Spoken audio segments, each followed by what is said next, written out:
drainage of the Nile system about 25,000 years ago. The East Africa drainage to Lake Victoria made an outlet to the north, which sent its water into Lake Sued.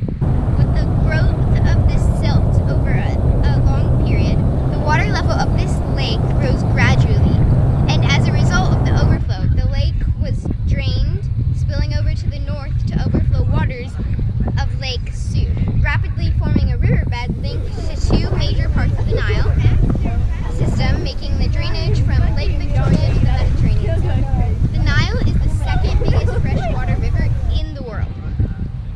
The Nile waters flow at an average volume of 300 million cubic meters. In other words, 79.2 billion gallons per day.